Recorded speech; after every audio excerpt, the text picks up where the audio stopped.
Hello, everyone, and welcome to the OnlyLandFans show. My name is Kendall Lejeune, and our guest today is Mike Marshall.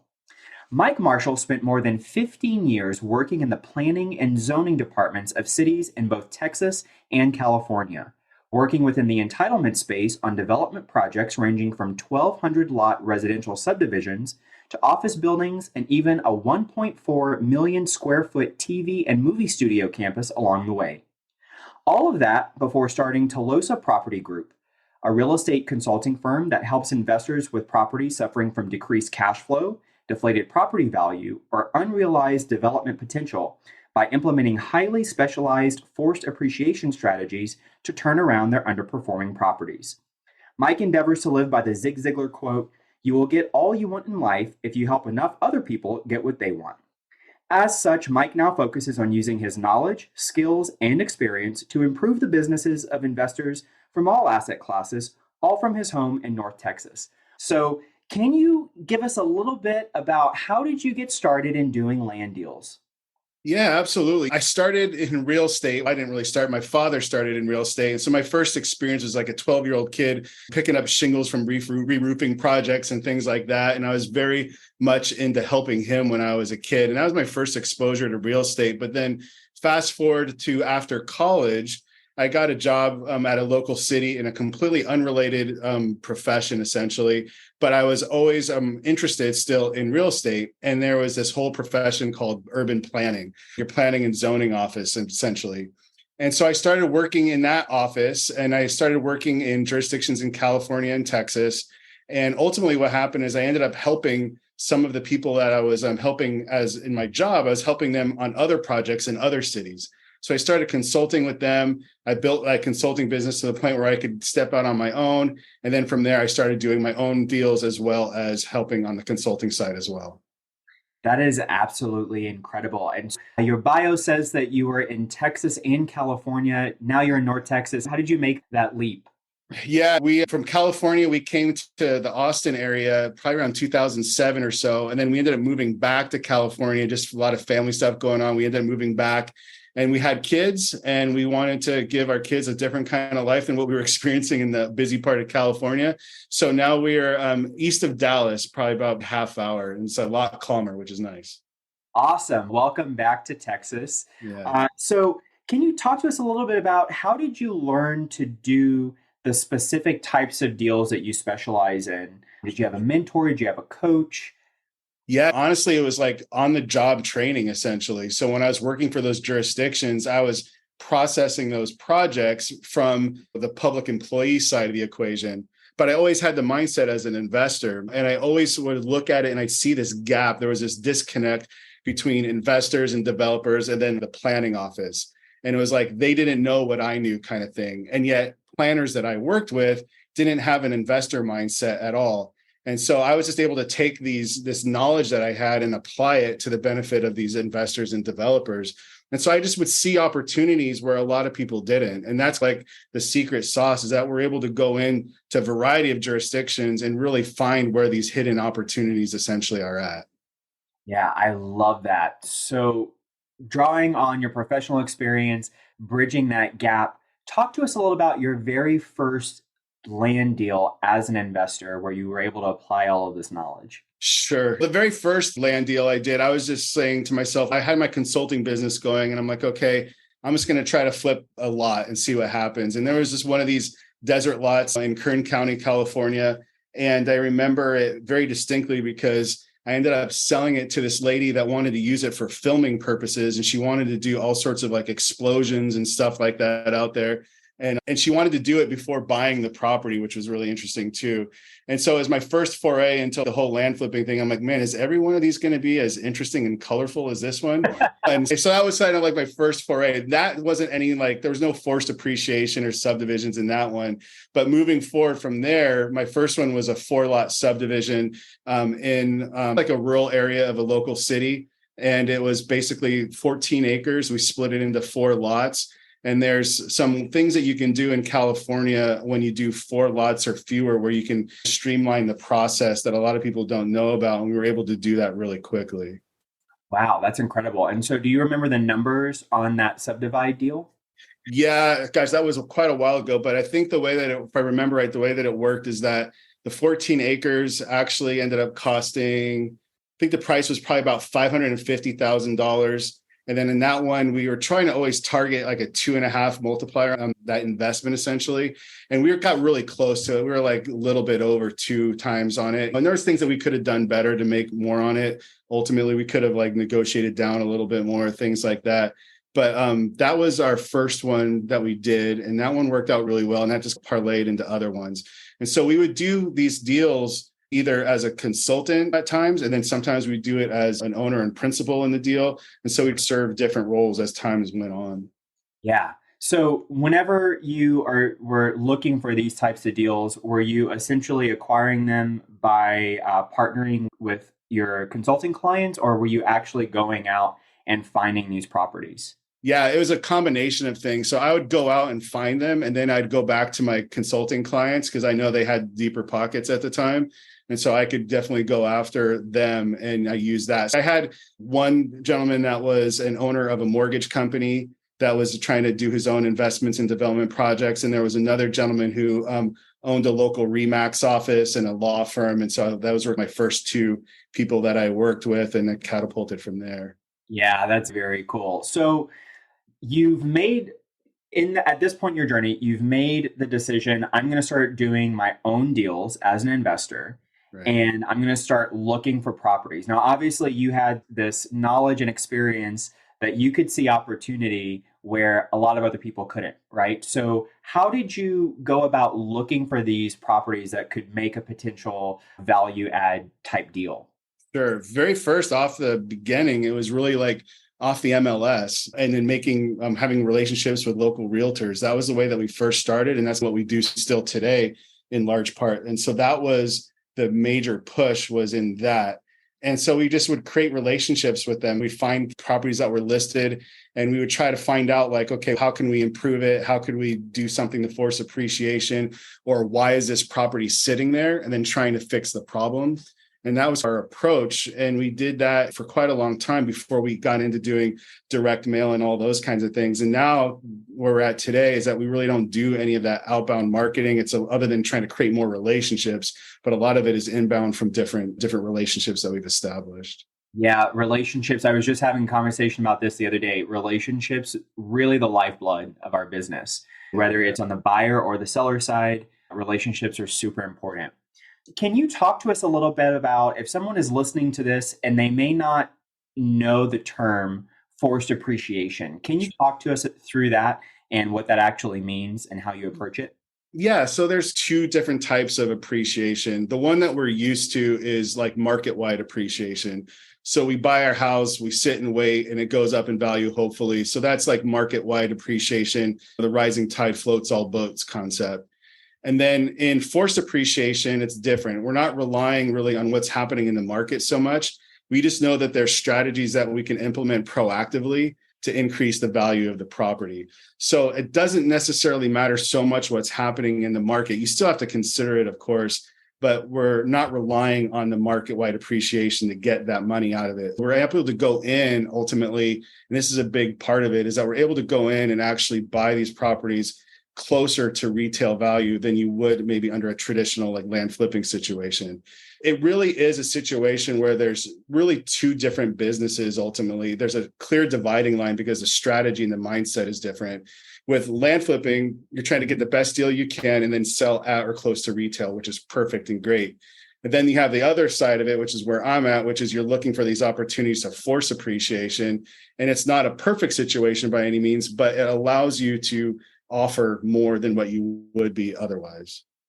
Yeah, I absolutely love that. When I first heard the term, when I was a baby investor and I heard that you could force appreciation on properties, my mind exploded because it was like, okay, if a property doesn't fit this buy super cheap and then sell close to retail model, then maybe there's an opportunity to still save the deal and still create something out of this deal by forcing appreciation. So what would be some different scenarios, some of the most common scenarios that you see that you can employ to force appreciation on properties? Sure. So I think there's two buckets. There's the bucket that's the operational side, and you'll see that in commercial and multifamily development or projects a lot, where you're trying to raise the rent or you're trying to decrease the expenses. You're moving the needle that way to increase the net operating income. And that's very valid. And it's a strong strategy. It's done all throughout the industry. And then there's the other side of it, which is the physical improvement side of it. And that's really where I sit. And that's looking at situations where maybe you have an existing commercial or multifamily building, but there's some land area off to the side of it that's not being utilized. And maybe you can add more units, or you can add RV parking or boat parking or something like that, where you can add value. Or even more, realistically for us, and what we do is we're really more looking at vacant land and seeing how we can actually go about adding value that way. And so it typically comes down to three different types of projects more often than not. It's either a site plan review, where you're getting approval of a site plan, let's say for a multifamily development or commercial development, or it's a subdivision, or it's a zone change, or a combination of those three. Those are the typical ones. And there's other lesser types that are more nuanced, but those are the big three. Excellent. Let's dive into the zone change strategy. Can you talk to us about what that looks like? Essentially, what's the major overarching theme of that particular strategy? Sure. The major theme really is that as we're used to looking at, let's say, recreational land or even houses, we're valuing a property based on comps, right? And so we're all familiar with that. But when you're looking at, let's say, vacant land for development purposes, it really is more valued off of what the final product could actually be on the property. If it's a single family home, that's going to be one valuation. If it's going to be a multifamily development, that's going to be a different valuation.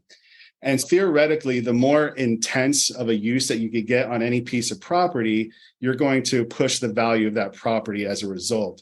And so that's why you're actually adding value to it, is because you're changing that approved or allowed land use. And so the best way I can explain it to you is give you an example. There was one that we were working on that we were just talking about before the call started, where basically it was 4 pieces of property, all adjacent to each other, all zoned agricultural. And we've just recently got approval where we changed the zoning to multifamily. That's a big jump. Usually you don't go agricultural to multifamily. You'll do like agricultural to low density residential or something like that. But the circumstances surrounding it justified doing that. And by doing so, you're changing the allowable land use. And then you're actually allowing now, instead of just being like a single family home, now I could have a 200 unit apartment building on there. And so the revenue that's generated from that use, when it's all said and done, actually increases the value of the property in the end. And so it's changing the use, it's changing what's allowed. That's what adds the value. Yeah. So can you talk a little bit about how long does it typically take that process to actually change zoning from, say, agricultural to a multifamily use or something like that? Sure. Regarding timeframes and fees and those kind of things, it does vary very much based on the jurisdiction that you're in. To give you an idea, there was one that we were working on, or one of our students was working on in Tennessee. He did that zone change in a matter of a couple of months, and it was $0. It was a very rural area. It didn't cost him anything. So it was really simple. There was one that I was helping somebody with in Michigan, and that took 3 or 4 months, and it was an application fee of $750. So that's the middle ground. And then there's ones that I've done in California that'll take 12 to 18 months, and it's $40,000 to go through the application process. Wow. So it's very much like jurisdiction or location specific in that regard. So when we're trying to pick ideal targets, yeah, that's a big part of it, is getting an idea for what that process looks like. And then that's where my experience comes in, is really being able to streamline that and make it go as fast as we possibly can. Hey, land fans, looking for your tribe of serious land investors? Join thousands of your fellow land lovers in the OnlyLandFans Facebook group. We're talking real deals, expert strategies, and game-changing connections you won't find anywhere else. This isn't just another real estate group. This is the community where land investors come to level up. Join us at OnlyLandFansGroup.com and join the conversation today. That's OnlyLandFansGroup.com. See you there. Yeah. Okay. So can you talk about give us some examples of what a rezoning, forced appreciation, might look like in terms of the numbers. So it was worth Sure. this before, and now it's worth that now. So again, just using that example as referring to the agricultural, the multifamily, I'll use that as an example, but just understand that this one is pretty extraordinary. It's not the norm. But in that example, it took us probably 6 to 7 months to go through the rezoning process. And the current value of the property, all four of them combined, was I think about 1.8 million for all four of them. And then the total valuation after the rezoning is approved, not the site plan, but just the rezoning itself, that actually changed the value to where I think it was 3.2 million.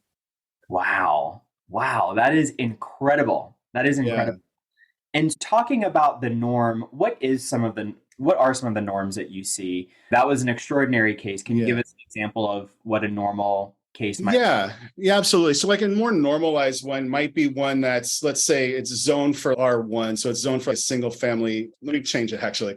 You have a single family house that's zoned for multifamily, let's say. That is not a zone change situation, but it is still what we'd call an underutilized property. It could be like a multifamily building, but it's really right now is a single family house. That's what we would call a site plan review, where we go in and get the site plan approved for the actual multifamily development. Something like that would do like a significant bump. If it was a single family house, and then we ended up getting, there was one in particular I can think of where it was a single family house. Then it was getting approved for 14 townhomes. The single family house sold to us for $850,000. Then the total valuation, once that site plan was approved, went to 1.25, if I remember right. So that's much more modest, but it still was a significant bump for us to be able to make it worth it. And that was a site plan review. That wasn't a zone change. A lot of zone changes will add more value. When you're looking at biggest bang for the buck, that's certainly in the zone change arena. That's where you're going to get your biggest bump. And we'll probably see some that are, in the realm of maybe, I don't know, mid six figures, something like that in terms of profit. That's pretty typical. Wow. But again, you're dealing with a little bit more complication, right?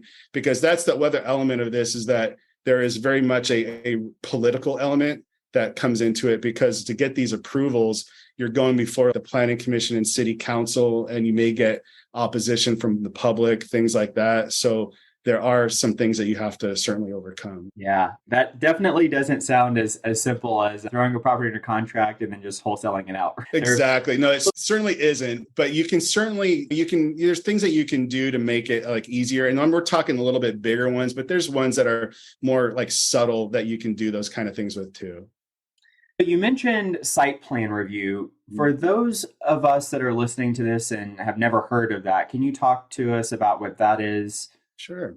Yeah, absolutely. So a site plan is basically, imagine if you have a drone and you're looking down on your property, right? And instead of it being like a photo, it does an actual engineered drawing. So it's showing like the property lines. It's going to show the proposed building footprints. It's going to show the setbacks from the property lines to the building. It's going to show parking stalls. It's going to show maybe air conditioning units. It's going to show all of the improvements to the property on this one plan, as if you're doing a downward look from a drone, and it's a drawing, like I said. And so that's a proposed site plan, and it has to meet a whole myriad of different standards: architecture, landscaping, parking, lot size requirements, all sorts of things like that have to be met. And those are all things that are reviewed by the county or the city. And ultimately what you're trying to get to is a site plan that's been refined enough that it meets all the city standards, and then it gets approved. And then the next person in line, the developer or builder, could come in and actually get like the engineering permits and then the building permits and actually build the property. Got it. So if someone's listening to this and they're saying, you know what, I've had several deals under my belt, whether it's flipping land or wholesaling land, and I'm really interested in getting started with some zone changes. What would you advise them to do? How would they go about finding the types of deals that would work for that particular type of deal? Sure. I think there's some tips that I could give you. One of them is, if you've ever looked at a zoning map, there's all these different colors, right? And these different colors represent different zones. And where the opportunities tend to be is where you see two zones butting up against each other. You might see red and yellow right next to each other. The red might be commercial, the yellow might be residential of some kind. generally speaking, you have a better chance of getting properties rezoned when the zoning that you're trying to zone to is located next to the property or across the street or very close proximity. And without them approving it that way, if they were to approve like these properties to change the zoning where it's not adjacent to the current zoning you're trying to go to, it ends up being something they call spot zoning. And spot zoning is, imagine you just have a commercial lot in the middle of a bunch of residential areas. That's something that they try to avoid as much as possible because it just creates inconsistent planning, inconsistent development patterns. And so they really try to do the best they can to stay away from that. And so if you're like on a single family zoned lot, but you're located right across the street from a multifamily zoned lot, you have a good chance of, upzoning that property to resident or to multifamily in that example. Proximity is a big thing for sure too. The other thing to look at is really, you look at the current zoning, but every jurisdiction has a future land use plan that's part of their comprehensive plan, or sometimes called their general plan. That land use plan is going to look at and see what the city or the county wants that property to be zoned 5, 10, 15 years down the road. While it might be zoned right now for residential, in that future land use plan, it may say that it's really identified as commercial. If you go in and you're going to try to rezone that property, you want to try to be in line with their future land use plan the best that you can, because now you're going to be consistent with that. You're consistent with their vision, and you're just bringing it through to fruition. You might wonder why the city doesn't rezone it themselves. And generally speaking, jurisdictions won't rezone properties on their own unless there's some sort of compelling reason for them to do it. And the market and what the market's doing is not really a compelling enough reason for them. So they'll let stuff sit and it just becomes inefficient. That makes a lot of sense. So let's say someone's brand new to this. They are hearing this and they're saying, okay, I'm going to go and I'm going to look for two zones that are butting up against each other. Where do they find that information? Where can they see like a zone map, for example? Sure. So if you go to most jurisdictions, you can say City of Dallas, GIS, interactive mapping. You can just Google that, and they'll usually pull up their GIS map for that jurisdiction. And so it doesn't just exist in big cities. It's in most cities will have that kind of mapping system available to it. And then ultimately in that plan, there'll be a layer where you can turn on the zoning layer. And that's the best scenario when you find that kind of tool that's available to you. And matter of fact, we use the local GIS more often than we do some of the other tools that are common within the space, just because they'll have more accurate information, it's more timely, et cetera. And then I'd say that even to that extent too, if we're just looking at markets to try to go into, if they don't have good interactive mapping systems, sometimes we'll just walk away from that jurisdiction completely, just because it's an indicator of how advanced they are. It's an indicator of maybe how easy it's going to be to get information and get stuff done. Unless there's a compelling deal in that jurisdiction, a lot of times we'll walk away from it and just go to the next one that has a better system for us to do the research on. That's where you would want to go to get the zoning information right then and there. As far as the future land use plan, on the zoning and planning's website, they'll oftentimes will have a link to that comprehensive plan. And then inside of that document, you'll find the future land use plan. Excellent. Would the strategy be to look for areas on this GIS map, look for those specific qualities that you just mentioned, and then look for on-market deals in that area? Or how would you go about sourcing your very first zone change type property? So you certainly could do that, where you go and you create your hit list and you have a list of the properties and the property owner information and that kind of thing. And you could create your own, direct mail campaign. You could certainly do that for sure. But this is a much more a laser focused approach. You're not casting the wide net. This is more the sniper approach to everything. And so typically what we would say is that we would go and get a local agent, and we'll actually talk to them about, hey, here's the targets that we're looking at. And we're going to ask them to either do one of two things. Either one, approach the owner directly with an unsolicited offer. That's one way to go. Or the other way to go, which works pretty well too, is that you go have the agent look up who the agent was that sold the property to the current owner. They already have a current and existing relationship with that person from their past business that they've done. So we'll actually have our agent work through their agent to get an offer to them, because there's already an established level of trust that's there. And I'm not trying to just be Mike off the street kind of guy with some offer. It's going to come from somebody that they know and trust. And that's why we'll do it that way a lot of times. Yeah, that's a really good piece of advice. So, if someone's looking for these types of deals, let's say they find a deal, they're working with an agent, can they pay up to retail price, or what's sort of your criteria for how much you'll pay for a property based on what you can get out of it after the zone change? And how do you go about finding that information? So we'll essentially try to, again, at least 2.5x what we're doing as far as our investment. That's the goal for pretty much anything. But a lot of times what we'll do is we'll actually go and get an appraisal done. So we'll pay for the couple $1,000s for the appraisal. And what the appraiser will do is they'll give you two things. They're going to give you the current valuation of the property as is, as they normally would with an appraisal. But then they'll also create a hypothetical valuation based on the rezoning of the property. So you're going to get this document, this appraisal that comes back that's going to basically be a before and after picture of what the valuation of the property could be.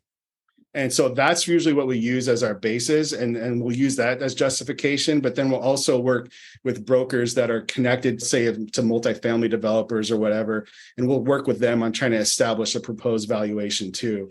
But really what it is, that appraisal is like a first step or a first glance to make sure, okay, is this really worth moving forward with or not? You could go and use the broker instead of the appraisal, but we like using the appraisal because it's just something that's a little bit more tangible and solid at that point.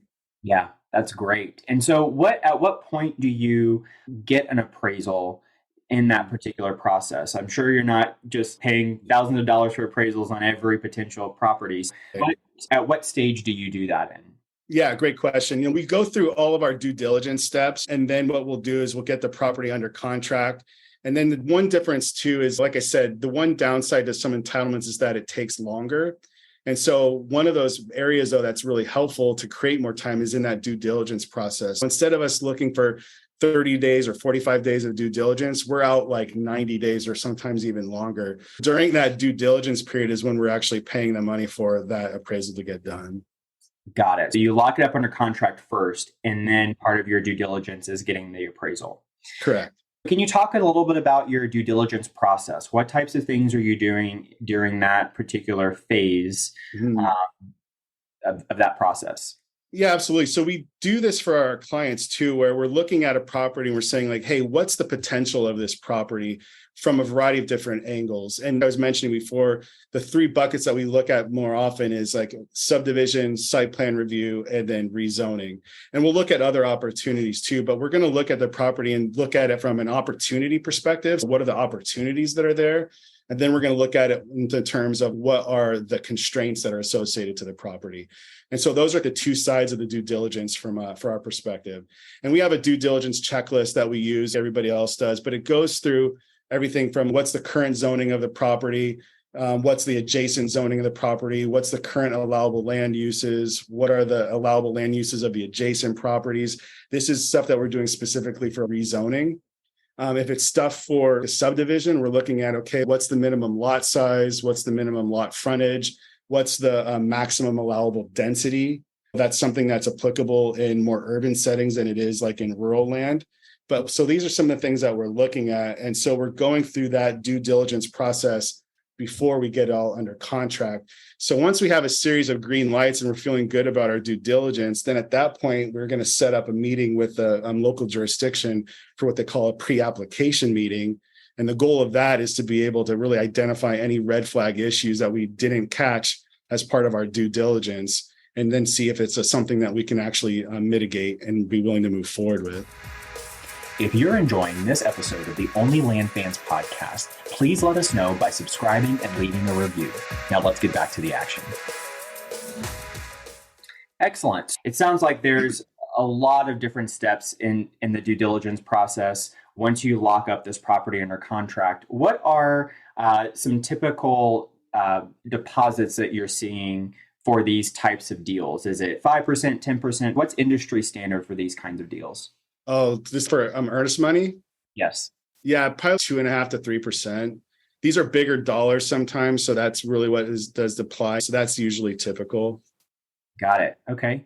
And is this money refundable? Let's say you hit a red light and you're like, oh, wait a minute, we just dropped a few $100,000 here on this property, and now it's not going to work. So how does that work for you guys? Yeah. So the way that we'll do that is say, all right, if our total earnest money deposit, I know, is like $50,000, let's say, what we'll do is we'll make a portion of that due at contract signing.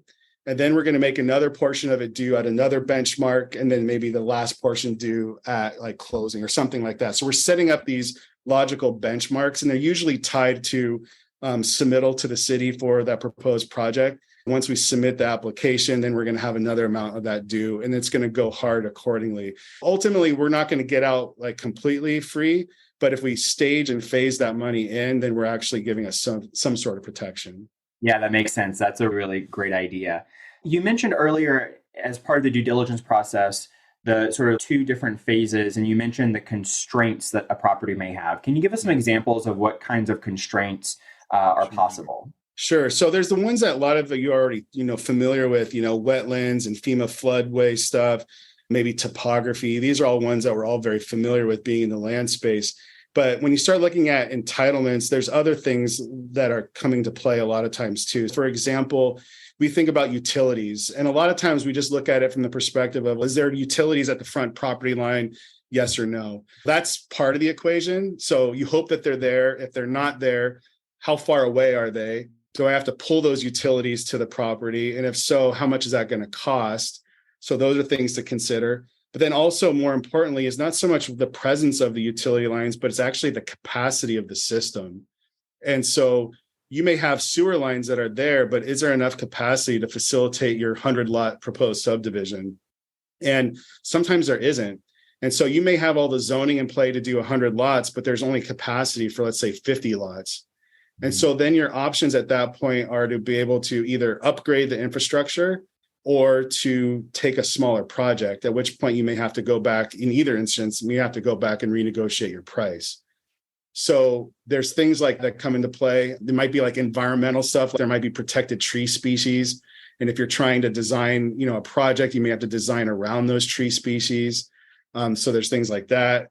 Other constraints, like I mentioned, topography, not just in the sense of can you get flat buildable lots, but also in terms of grading quantities and the cost of grading, whether you have to bring dirt offsite or you have to bring dirt on site. So you can see how this can quickly get complex when you're getting into some of these development projects. But this is exactly why I really love infill lots, because a lot of this stuff is already addressed when you're looking at infill lots. Already done. Yeah, exactly. Yeah, with you. Definitely get that. So jumping over to subdivisions, how far do you take your subdivision projects? Do you actually build out infrastructure? Or are you doing more of like a paper subdivide? How far will you typically take those subdivision projects? It's a great question, because there's different places to jump off the highway. And essentially for what we do is 99% of the time, we're just creating the paper lots and selling it off to a developer. The developer is going to do all the horizontal improvements, all the subsurface utilities, all of that. And then the builder is going to go vertical, put sticks in the ground and actually build, right? And our thing is that we want to be able to just really feed the developer as much as we can, just because that's just not where our expertise is. But if somebody has that expertise or wants to develop that expertise, you can certainly add that into the equation and do just all the horizontal improvements and then sell off these finished lots to a builder. And you're going to make more money probably doing it that way. But for us, it's about focusing on our genius, doing the thing that we do well, that we know how to do well, and just keep repeating that as much as possible. Yeah, lean into your lane. I definitely get that. Whenever you're doing subdivides, are you finding that most of your buyers for your subdivide projects are developers, where you're actually, let's say, taking a large acreage property, you're subdividing it out on paper and then selling that whole plan to a developer? Or are you subdividing it on paper, maybe cutting up into parcels and then selling off the parcels to individual retail buyers? Good question. So it really does depend on the size and scope of the project. And more often than not, we try to fly under the radar and do projects that aren't like controversial or really require public notifications or anything like that, or public hearings. We try to be as quiet as we possibly can. So we tend to be where we're selling either to individual people or it's going to be sold to smaller regional type of builders. So not your DR Horton and Lennars and all of them. It's going to be some more smaller regional builder that's happy to pick up 5, 10, 15 lots. Got it. Can you talk to us a little bit more about what you mean when you say controversial and some examples of what controversial projects might be? Right. Controversial basically is that, whenever you go to a situation where you have to notify the public because of the requirements allow you to or require you to do that, you're adding this layer of potential scrutiny. And anytime you go to a public hearing, your project is really being reviewed and approved or denied by this 5 to 7 member planning commission or city council board. And so there are ways to mitigate that risk, but there's really no way to completely avoid it if you have to go through that process. And so what happens is they may put a sign on the property, and a lot of you have probably seen this. There'll be like a white or a yellow sign on the property that says, hey, on this date, there's going to be a public hearing, and this is what the project is. And then also people around the property get notified by mail. And so then people can come to the public hearing, and then they end up either complaining. You would think that they or hope that they would support your project, but generally speaking, people don't come out to support your project unless you really make an effort to make that happen. But you end up having that risk that there's going to be this opposition. And then there's the risk that you have these planning commission or city council members that are still political animals, and they still are acting on behalf of their constituents. And so sometimes that could be problematic, and they could actually result in a denial. However, if you go through either minor subdivisions or maybe smaller level major subdivisions, in general, if you meet the requirements that are put out by state subdivision law, there's not a lot of discretion that the planning commission can ultimately have. Their really hands are tied, specifically when it comes to subdivisions. When it comes to things like zone changes and site plan reviews and other stuff, they have a lot more discretion. But if you're just doing a straight up subdivision and it doesn't have a lot of improvements like streets and curbs and gutters and dog parks and rec centers and all that, there's not a lot for them to actually use to deny the project. A lot of people will get scared off, understandably, because they don't want to deal with the public hearing process. But the reality is that as long as it's not a huge, extensive subdivision, then you can get through the process, because as long as you're just meeting the technical regulations that are at play.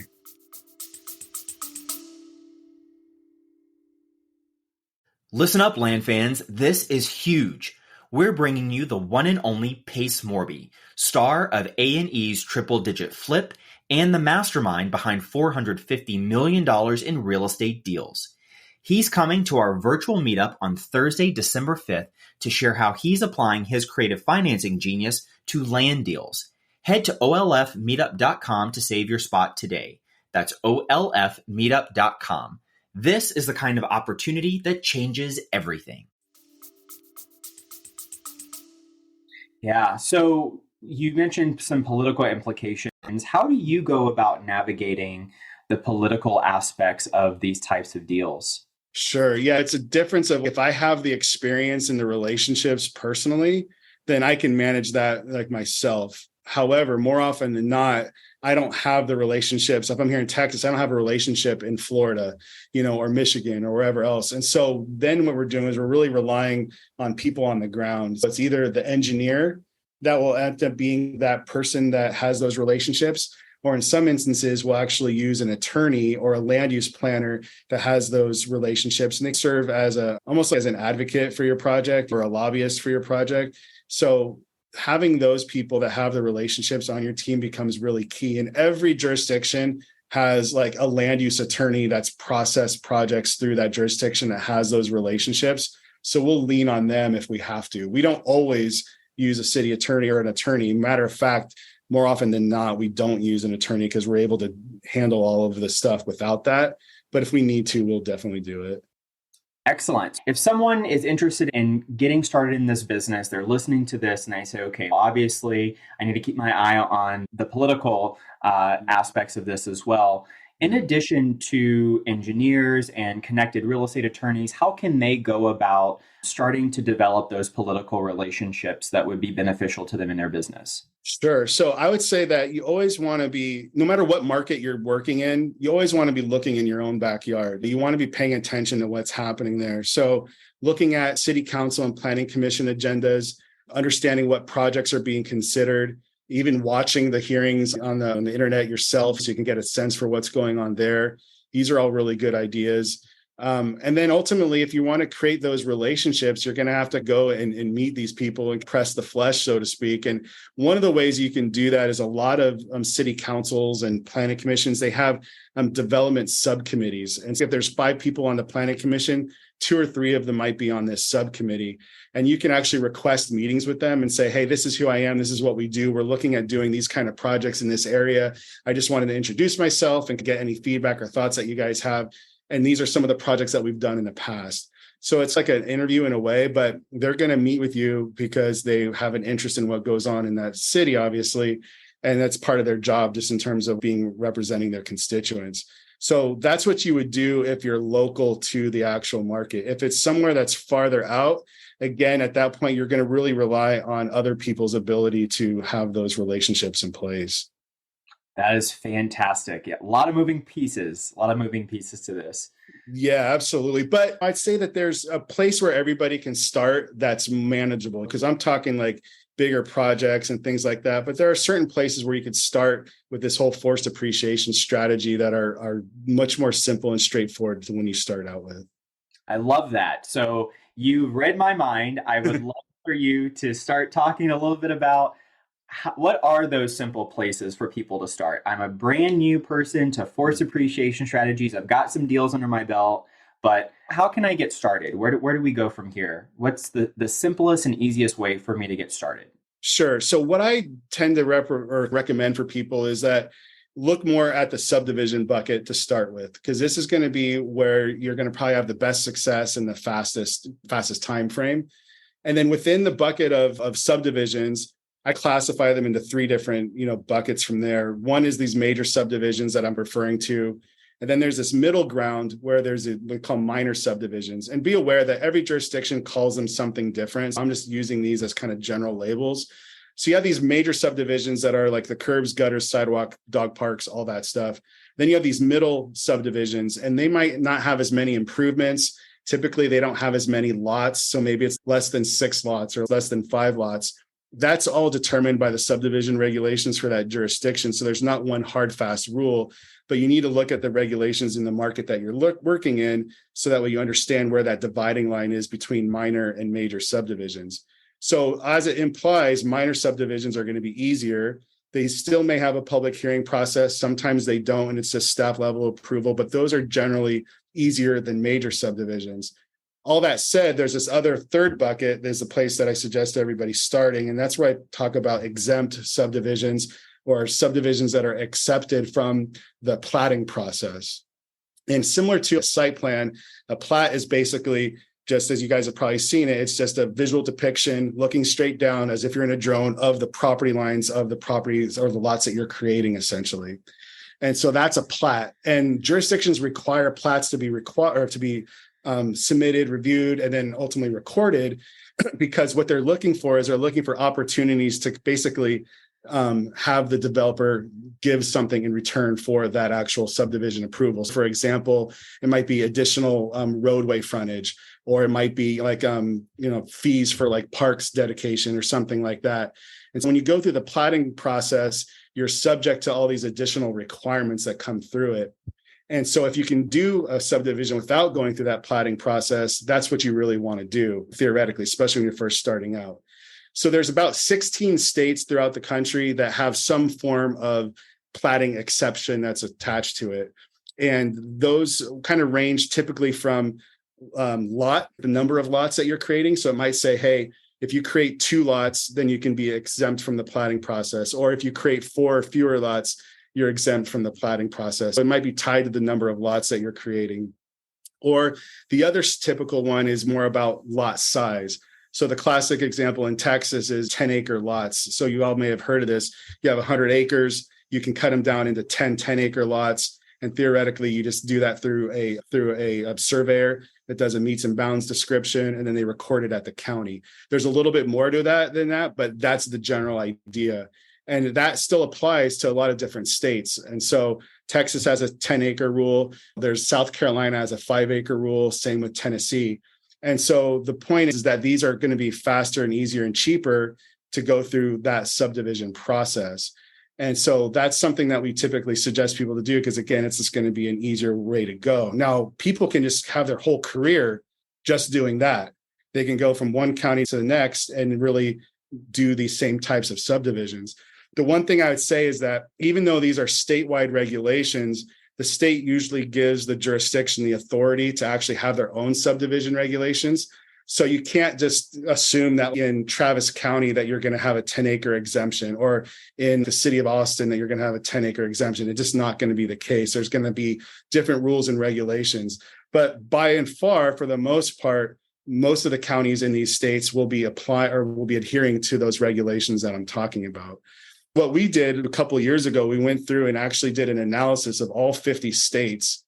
And we said, okay, what are the regulations? What are the exceptions in all 50 states? And we did this whole process, and we created basically a document that really lays all that out for us. And then we just recently updated it a couple of weeks ago as well. And that's something that's available on our website for the public to purchase if they're interested. And so basically what that does is it helps guide you which direction you want to go. And so, for example, California, not so great. Texas is good. Like I mentioned, these other states are good ones, and there's a good number of other ones as well. So that's the arena that I would suggest somebody starting in. Excellent. So if someone's listening to this and they say, okay, I am sold on subdivisions, Mike, how do I go about looking for deals that would make good subdivides? What's your criteria for subdivide deals? Sure. There's kind of two things at the front that you need to pre-qualify everything. And that is there demand for what I'm actually trying to create? In any business, you're creating a product or service, you need to verify that there's actual demand. And so we can go and cut up property all day long, but if there's not demand for what we're creating, then there's really no point in doing it. You're just going to be sitting out there, right? But you have to be aware of that. So if you're talking about creating 10-acre ranchettes in Texas, is there a market for that? So you got to be working with local brokers and realtors, or maybe whitetail and mossy oak guys that will actually help give you that information, help verify that demand. So that's the first thing. And then with subdivisions, theoretically, this is the second thing, is that theoretically on a dollars per acre basis, if you go from the larger parent parcel down to the smaller child parcel, the dollars per acre should be higher on that child parcel. That's why we're subdividing these things to begin with. And so that's theoretically the way that it should work, but it doesn't work that way in every single market. So you need to verify that your price per acre actually justifies doing the subdivision at all. You don't want to buy at 10,000 an acre and then only sell at 10,000 an acre. So what's the point of that? So you've got to make sure there's a price differential between the two. So those are the first two things that we look at. And then from there, we try to look at things like job growth or housing shortage, things like that kind of help indicate that this area in general is somewhere where there might be some demand. But however you go about doing it, you need to verify that there's demand there. And then ultimately from there, we're going to look again at the platting exception, making sure that there's an exception in place that we like. The other thing you need to really look at too is that there's always going to be a road frontage requirement. So how wide the property is at the county maintained road. That's oftentimes a really big limiting factor. That's why you see these lots that are really narrow and really deep. When you have those have been subdivided down oftentimes as far as they can, because there's a roadway frontage requirement that's equal to or greater than what they actually have. You can't subdivide it any further. So you have enough acreage, but you don't have enough lot frontage. And so that's one of the things that you want to look at too. So having more lot frontage is better. Having it on two different sides of the property is even better still. Speaking of limitations, what are some of the deal killers that you would consider to just completely take a deal off of the table if you're looking at a subdivide? Anything where I have to force a variance of some sort. A variance is basically like a deviation from the code language, that maybe like a deviation because you don't have enough lot frontage again, or you don't have enough this or that, and you have to get a variance approved by the planning commission or city council. It just adds another layer. I wouldn't pursue that just starting out because this makes it more complex. Nowadays, I almost look for those because those are issues that people can't fix that we know how to fix. As you get more experience, and you're not as inclined to stay away from those ones. Other ones would be where, obviously, if the site doesn't perk for some reason and you can't get an alternative system in there, that would be one, or you can't get a wells in there. Another one that we ran into is where the topography didn't work to have gravity fed sewer. And so it would require a lift station to be able to do that and push the sewage out to like the manhole to the nearest line. And the jurisdiction wasn't in favor of getting those kind of lift stations in place. And so that's problematic. So anything that causes a delay based on the opinion of the jurisdiction, I tend to get a little bit concerned about. So anything that kind of causes delays, essentially. So these are some of the things that right off the top that I'll look at and go, yeah, that's really not something that we're interested in. But if you're just doing a very first cursory 5-second look at it, it's the same type of stuff that you would just if you're flipping a lot. Is there a huge amount of wetlands? Is there a lot of like floodway? Is there a railroad that goes through there? The other thing that will come about too, I highly suggest people do is really always look at doing like a preliminary title search to see about easements that might exist on the property that you're not aware of. And because those easements can actually become problematic for somebody to actually go and build out and develop the property. And that's especially true when you're getting more units on the property than just like 1 or 2 houses or something like that. Yeah, that's really good advice. So there's been a lot of talk in the real estate industry about market shifts and changing markets. Where do you see the market going now? And how do you foresee that affecting zone changes or subdivides?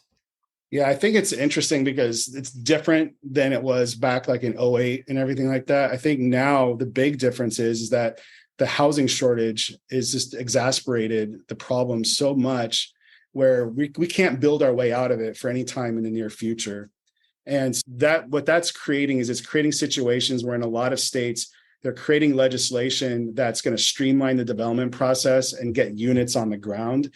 That's what they're trying to do. So they're trying to make the process faster. They're trying to make the process easier, where the state says, hey, if you do this and this, then you can get your project approved really quickly without maybe going through a hearing or whatever. So they're trying to get units on the ground. Local jurisdictions are fighting against that a lot of times because they feel that their authority is being taken over by the state. But regardless of that, there's just a huge momentum to get housing units on the ground. And so I think what you're going to see is that maybe instead of like subdivisions with like 7,000 square foot lots, the standard, housing development, you're going to see more dense development. So you'll see multifamily, you'll see townhomes, and then you'll see the whole build to rent model too going on a lot too. And so you see that here in Texas for sure.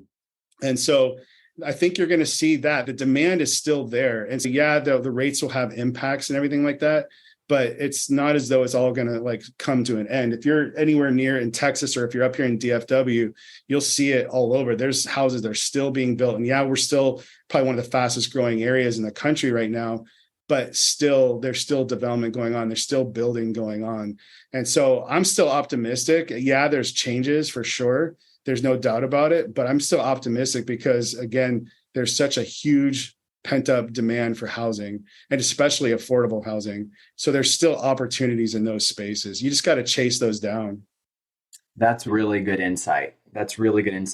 In your opinion, what is something that not very many people are talking about in the land industry that we should be talking about right now? Ooh, that's an interesting question. I think within the land industry, I think the things that I encourage people to look for opportunities to grow and diversify their skill set.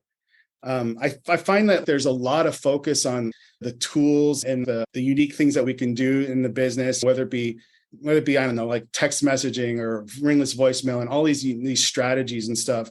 And I think there needs to be like at least an awareness that the tried and true things are still work. So when we're talking about relationships, those things still work. They're never going to go away.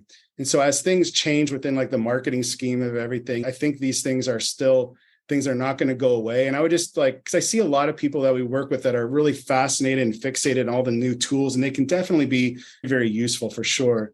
But sometimes I think it can paralyze people too. And they're just not able to go and focus on some core elements of the business. And so I think that's one thing that I see quite often. So it's almost as though I encourage like a reversion back in a way to the things that are tried and true. Focus on the fundamentals. Yeah, yep, absolutely. Definitely get that. What would you consider to be your superpower? Yeah, I've thought about that relatively recently. And I think the one thing that makes me unique ultimately and as a superpower is I'm able to go into these zoning codes that are very complex, understandably. But I spent so many years working in those and actually writing those codes that I can go in and I can find these opportunities really quickly and extract those out. And at the same time, find the constraints as well. And so that's what we always say. The thing that we do is we help land investors identify constraints and then capitalize on opportunities. And we're able to identify those both really quickly and get that information to our people that we work with. I love that. And do you have any type of thought leader, business owner, entrepreneur that you like to listen to, follow, anything like that? Yeah, that's a really great question. I think the ones that I listen to the most are not really in the real estate space, actually, believe it or not.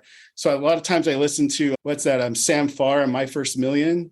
Yeah, I listen to them quite a bit. And then I'll go back through like Alex Hormozy's stuff as well. But I do keep track of things in the land space as well from time to time. But in terms of where I spend most of my time, it's more on those kind of things, I think. I love that. I love that. So, what is the biggest surprise you've had so far in your land journey? Wow, biggest surprise. That's a good question. My biggest surprise probably has been the fact that I always assumed that people would understand the things that I knew. I always thought that there would be professionals like real estate agents or developers or stuff like that that would understand this whole world of zoning and land use and everything like that. And I always assumed early on that I was behind the curve. And I come to find out ultimately that it's just this avenue or this little niche area that most people really don't know about, and understandably so. It's so nuanced and niched that a lot of people don't know that. And I think early on, I made the assumption that anybody that's a real estate professional would know that. And ultimately that wasn't the case, but that was my aha moment ultimately, where I realized, oh, wow, there is something of significant value that I can offer to people. And that was where my light bulb moment was. Yeah, that's really good. If you could go back and tell yourself 3 pieces of advice when you were a newbie, what would they be? Number one is certainly start sooner. I think that would have been the thing. Like I spent 18 years in planning and it was all great.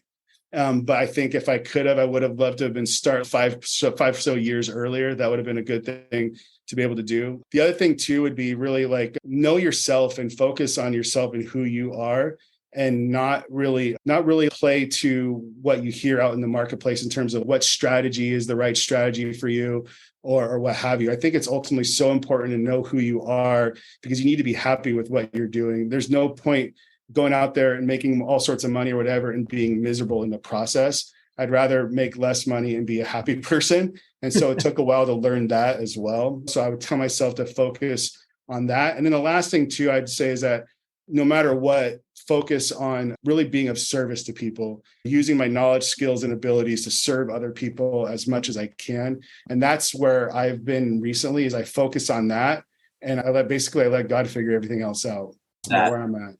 I love that. And it's certainly evident, coming back to your bringing it full circle, that Zig Ziglar quote in your bio. If you can help other people get what they want, you'll get everything that you want as well. Absolutely. I see that a lot in people that do podcasts and stuff though, too. They have their land business going, but this podcast in that avenue serves as this way to serve other people. And I think that's really cool too. Absolutely. It's definitely a passion project and of service of others for sure. Yeah, absolutely. Mike, what is your biggest passion or goal you'd like to achieve at this point in your life?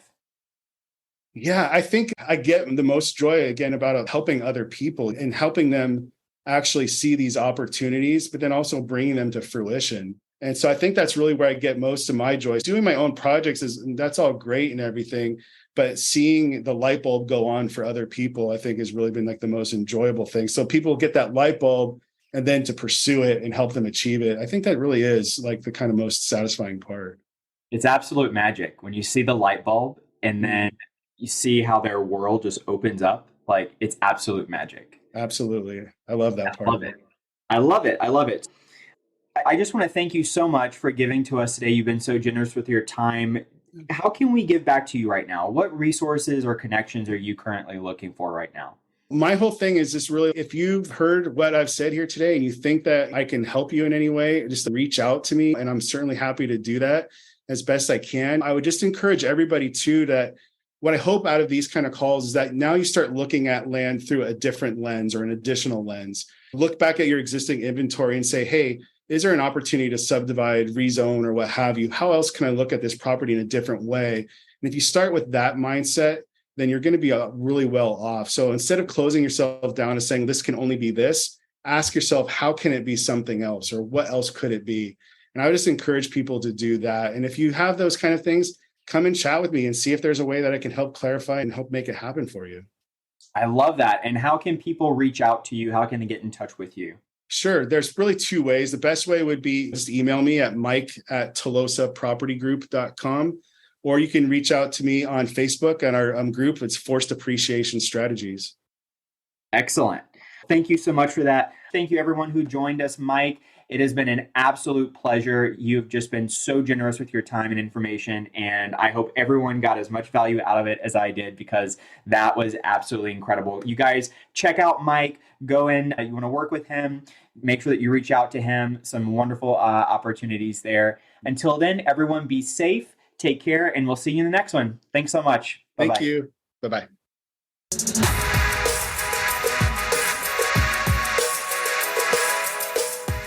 If you're interested in hearing from other seven-figure land flippers about how they've started and run their businesses, then join us at OnlyLandFans.com. Looking forward to seeing you there.